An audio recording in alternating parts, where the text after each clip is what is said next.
Tonight we're going to work on Uki-Waza. Uki-Waza is a floating drop. You want to throw them diagonally. You don't want to throw them to the side because that becomes Yoko Otoshi. So you want to throw them into the corner. Now I know this is a frightening throw. There's no question about it. Then again, every throw in judo is a frightening throw. Get used to it. There's no alternative to it. I've been doing this since 1964, and every time I've thrown or been thrown, there's been a fear factor involved. And that's a good thing, because it helps keep you in check. So the Kuzushi is going to go that way. Don't ever do this, because that's what's going to happen.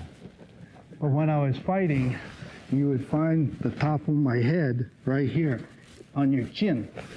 He's angled so he gets out of the way. The Kuzushi is going to be that way. You see the corner of the tatami? That's the aim right there. See? You catch right here. If you catch there, I'm going to step on you. So when you slide down, you have to make sure you're close. You want to get right in that bend area. Too far up, you could get hurt. The person down there, not me. You see how tight it is in there? That's very important. So how do you achieve that? So here, boom, boom. See? Boom. You see how I touch it? Lots of people just go, hi.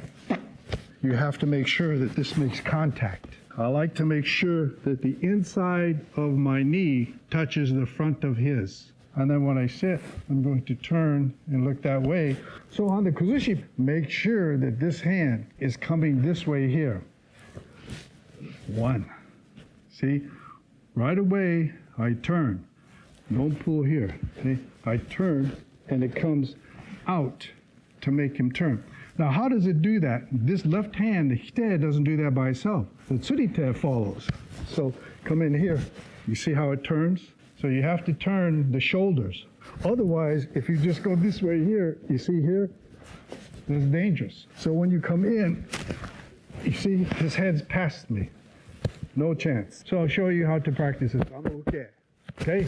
Hi there. So there. Hey, hop. So there. Hoop. So there. Hoop. You notice I didn't fall down? I didn't lose my balance. Why? Jigo hontai. Help him up. Jigo hontai. Help him up. I wasn't looking this way here. Here. Boom. Keep my head up. Keep my balance. You keep your balance, you could stand up to fight. You lose your balance, you're going to go over. The ukemi is mai mawari no ukemi. And to prevent yourself from hitting your head, your shoulder, make sure you turn your head and then make sure that you go ahead and push off when they go. You're helping them do the technique. You're not just a dummy. Don't ever go to a dojo that says, okay, you're going to do it and you're the dummy. Leave that dojo right away. That's impolite, that's rude, that's ignorant. Uke, like I was showing you, has a very important job. You're practicing your balance. On the practice of throwing, you're going to go ahead and help them achieve perfection by letting them throw you. So you're going to have to push off and help them, more for your benefit than theirs. Otherwise, if you don't, you could crash down on your face. You don't want that to happen. A little bit of Japanese history. He has a katana, right? Comes in here. And then I just sit down. The goal was to throw him down so he would smash his face on the ground. Remember, not on the tatami. You know, back in the old days, before judo, actually. Okay, this is jujitsu. They used to go to practice, right? And you normally say, "Soreja, ittekimasu."